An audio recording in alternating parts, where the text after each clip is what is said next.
Hello दोस्तों, नमस्कार। आज हम पढ़ेंगे सीआरपीसी में सेक्शन 438 जो डील करती है अग्रिम जमानत यानी कि एंटीसिपेटरी बेल के बारे में। तो एंटीसिपेटरी बेल के बारे में मैंने बहुत सा सुना है, लेकिन अब हम पढ़ें कि एंटीसिपेटरी बेल या फिर अग्रिम जमानत क्यों। इससे पहले ऑप्शन है कि अजमानती अपराध 437 हमने पढ़ा था। अजमानती अपराध के अंदर भी कोर्ट जमानत दे देता है, और सेक्शन 436 वो कहती है अगर जमानती अपराध है तो उसमें बेल वैसे मिली जाती है। तो अग्रिम जमानत की जरूरत क्यों पड़ी? तो सबसे पहले इस बारे में हम थोड़ा सा चर्चा करते हैं कि अग्रिम जमानत की जरूरत क्यों पड़ी है। अग्रिम जमानत की जरूरत इसलिए पड़ती है कि जैसे कि कोई व्यक्ति है जो अपना रसूख रखता है इलाके के अंदर, काफी अच्छी उसकी इज्जत है, बहुत अच्छी, लेकिन कोई व्यक्ति जो उसका एंटी है वो व्यक्ति ऐसा कर देता है कि उसके ऊपर कोई झूठा ही अभियोग लगा देता है और अजमानती अपराध का अभियोग लगा देता है, जिससे वो व्यक्ति गिरफ्तार हो जाए।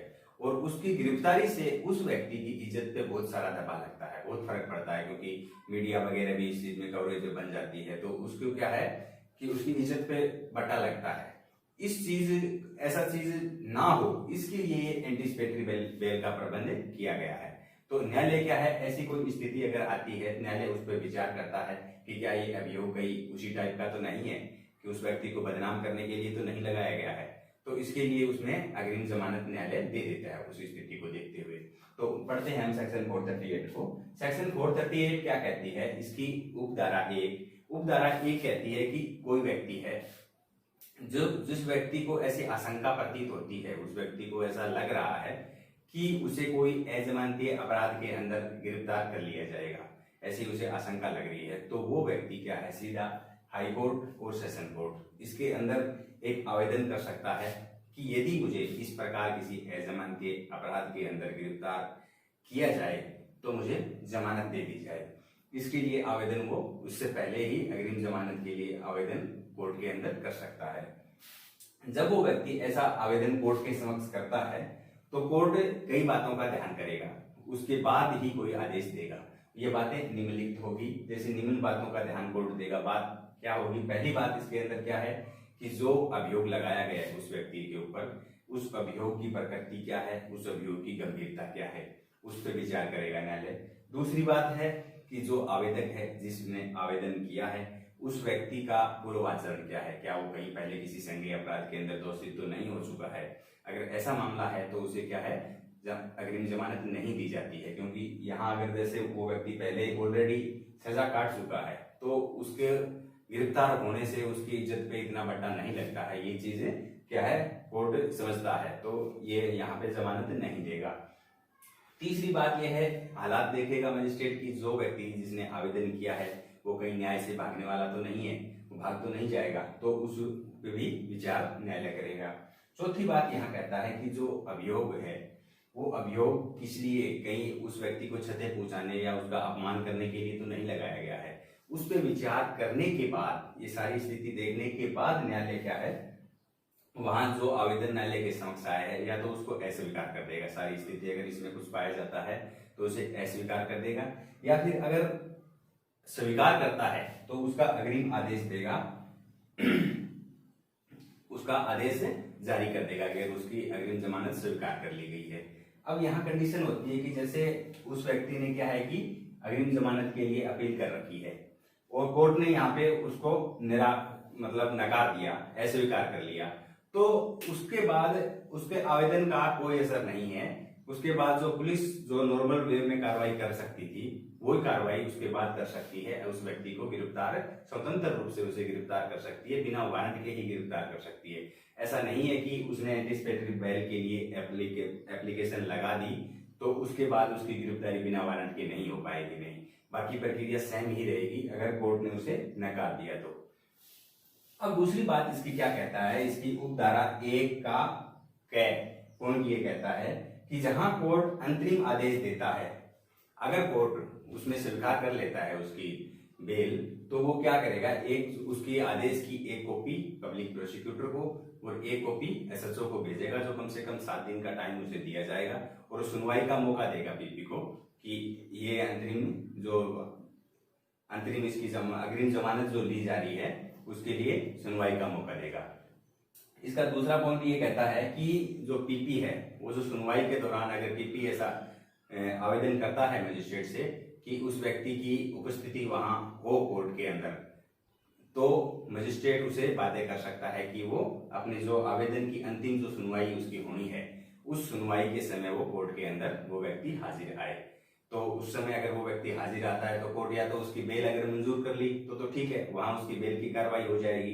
लेकिन अगर बेल नहीं दी जाती है तो उस व्यक्ति को वही कोर्ट से गिरफ्तार कर लिया जाता है। ये इसका प्रोसीजर रहता है। अब है इसकी उपधारा 2।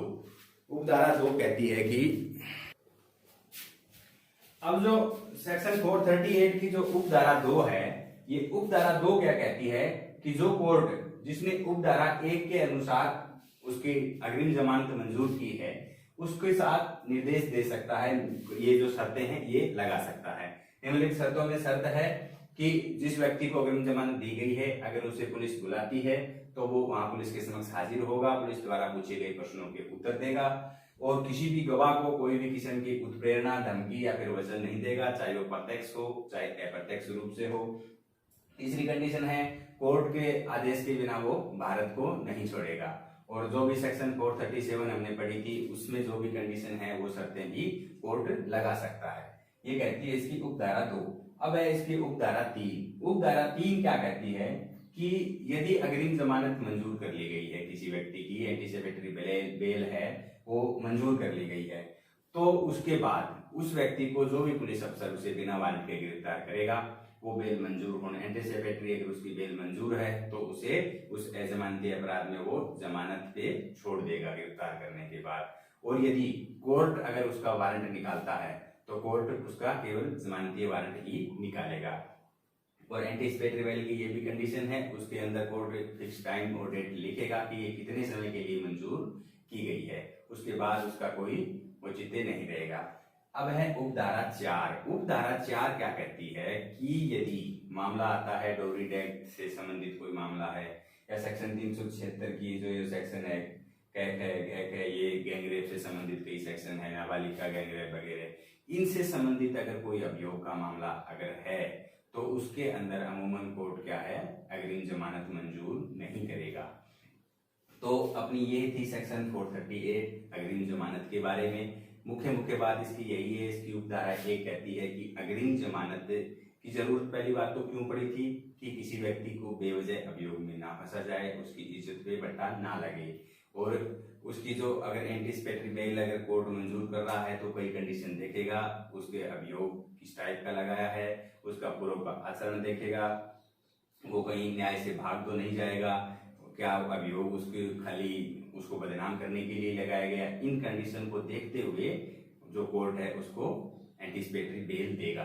अगर एंटीसिपेटरी बेल अगर कोर्ट देता है तो उसके बाद उसकी जो है कॉपी एसएचओ को और पीपी को भेज दी जाएगी, और पीपी चाहे तो उसको व्यक्ति को कोर्ट के अंदर भी अगर आवेदन करता है तो उसकी सुनवाई के लिए अंतिम टाइम में वहां पे वो आज उसको बुलाया जा सकता है।